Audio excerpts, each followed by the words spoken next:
हमें देती के लाल बच्चे हम नहीं तार लगा के भागते हैं हम आए और खाना नहीं देती? देगी हमें घर के ही जाओ करिए और रिपोर्ट का कर रही हम कैसे हम भगाता है हमारी से करते जीवन। लो खाना खाओ, खाओ खाना खाओ, खाना खा लो। तो नहीं खा पाए हम, जितना खाओ उतना खा लो, खा लो, खाना खा लो। ठीक है, खाना खा लो, पूरी समस्या हम सही करा देंगे, बच्चों को तुम्हारे समझा देंगे। ठीक, खाना खा लो, खाना खा लो।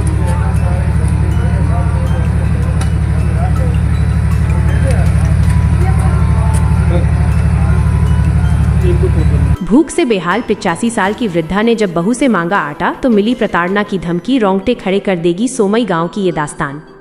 2 जून की रोटी के लिए थाने की शरण में पहुंची बुजुर्ग सास। पुलिस की पहल ने दिखाई इंसानियत की एक नई उम्मीद। नमस्कार, मैं हूं आपका साथी विक्की प्रजापति और आप देख रहे हैं यूपी टुडे न्यूज इंडिया। बता दें कि जनपद जालौन के 8 थाना क्षेत्र के ग्राम सोमई से एक ऐसी दिल दहला देने वाली और मानवीय संवेदनाओं को झकझोर देने वाली खबर सामने आई है जिसने हर किसी को सोचने पर मजबूर कर दिया है। भूख से बेहाल 85 साल की एक बुजुर्ग महिला जब अपनी बहू से 2 जून की रोटी मांगने पहुंची तो बदले में उसे दुर्व्यवहार, गालियों और मारपीट की धमकियों का सामना करना पड़ा। इस गंभीर और संवेदनशील मामले का वीडियो अब सोशल मीडिया पर तेजी से वायरल हो रहा है, जो हर संवेदनशील इंसान को अंदर से झकझोर रहा है।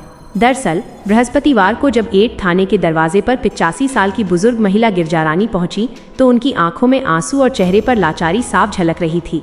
अपनी पीड़ा लेकर थाने पहुंचे इन बुजुर्ग कदमों ने वहां मौजूद हर शख्स का ध्यान अपनी ओर खींच लिया। वृद्धा ने सीधे थाना प्रभारी शिवशंकर सिंह के सामने जाकर अपनी आपबीती सुनाई। उनकी जुबान पर बुंदेली की वो दर्द भरी पुकार थी जिसने वहां मौजूद पुलिसकर्मियों का भी दिल पसीज दिया।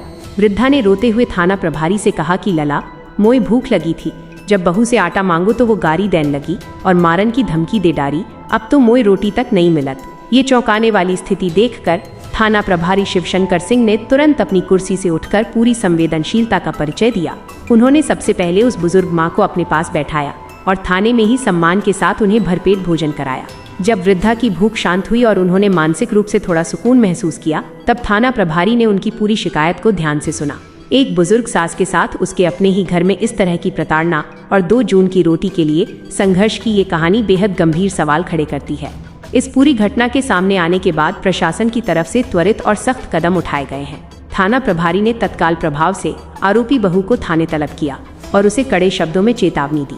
बहू को स्पष्ट फटकार लगाते हुए हिदायत दी गई कि यदि भविष्य में दोबारा सास के साथ मारपीट, गाली गलौज या किसी भी तरह की मानसिक व शारीरिक प्रताड़ना की कोई भी शिकायत मिलती है तो कानून का शिकंजा कसने में देर नहीं लगाई जाएगी और सख्त कानूनी कार्रवाई अमल में लाई जाएगी। मामले की गंभीरता को देखते हुए पुलिस अब इस पूरे घटनाक्रम के हर पहलू की गहराई से जांच कर रही है। हालांकि अभी तक किसी भी पक्ष पर औपचारिक कानूनी दोष सिद्ध नहीं हुआ है और पुलिस अधिकारियों का कहना है कि पूरी निष्पक्षता के साथ तथ्यों की जाँच की जा रही है, जिसके आधार पर आगे की कानूनी प्रक्रिया पूरी की जाएगी। इस बीच थाना प्रभारी ने बुजुर्ग महिला गिरजारानी को पूरी सुरक्षा और उनके भरण पोषण तथा खाने पीने की व्यवस्था में हर संभव प्रशासनिक मदद का ठोस भरोसा दिलाया है ताकि उन्हें फिर कभी इस तरह की जिल्लत का सामना न करना पड़े। ये घटना परिवार के भीतर बिखरते रिश्तों और बुजुर्गों की उपेक्षा के उस कड़वे सच को उजागर करती है जो आज के समय में समाज के लिए एक बड़ा चिंता का विषय बन चुका है। क्या आधुनिक दौर में हमारी पारिवारिक और नैतिक मूल्य इतने कमजोर हो गए हैं कि एक माँ को अपनी ही संतान या घर की बहू से 2 वक्त की रोटी के लिए थाने की शरण लेनी पड़े? हमें कमेंट बॉक्स में लिखकर जरूर बताएं कि इस तरह की पारिवारिक असंवेदनशीलता को रोकने के लिए समाज और कानून को और कितने सख्त कदम उठाने चाहिए। अगली अपडेट में हम आपको बताएंगे कि पुलिस की इस चेतावनी के बाद क्या उस बुजुर्ग महिला के घर के हालात सुधरे या नहीं। तब तक जुड़े रहिए और देखते रहिए यूपी टुडे न्यूज इंडिया।